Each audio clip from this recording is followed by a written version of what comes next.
20 years ago, in December 1991, the Soviet Union came to an end.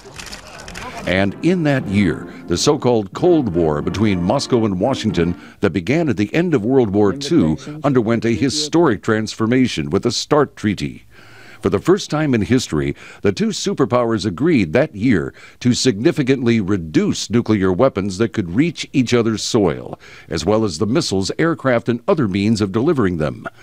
Rand Corporation analyst Olga Aliker explains what happened in 1991 that changed decades of rivalry into a new sense of joint nuclear responsibility. I think the process of negotiations was an indication that people were realizing how important this was. And it was something that both in the Soviet Union and in the United States, people wanted, right? They wanted, everyone realized that the arms race had gotten out of control.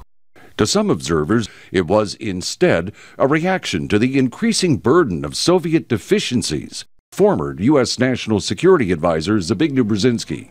In a situation in which the United States and the Soviet Union were to compete in arming themselves, the advantage economically and technologically was increasingly with the United States. START, or the Strategic Arms Reduction Treaty, was signed on July 31, 1991.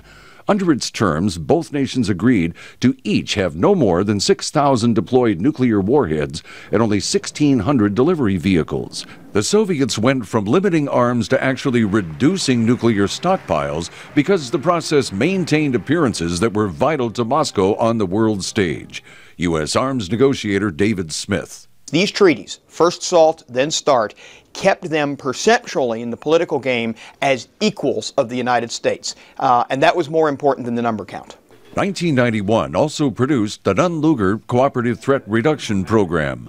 The United States committed substantial funds and personnel to assist its nuclear rival. What the arrangement involved was essentially an orderly accounting of the weapons, safeguarding of the weapons, and removal of them from reach by elements that could be equally damaging and dangerous to the former Soviet Union or to the West. In a November 2011 address, nunn-lugar co-creator Senator Richard Lugar lists the program's results.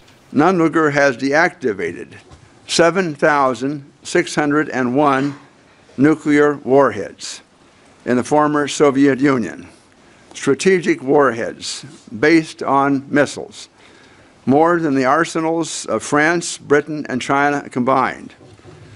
The program has destroyed 2,366 nuclear-capable missiles, on which those warheads were placed.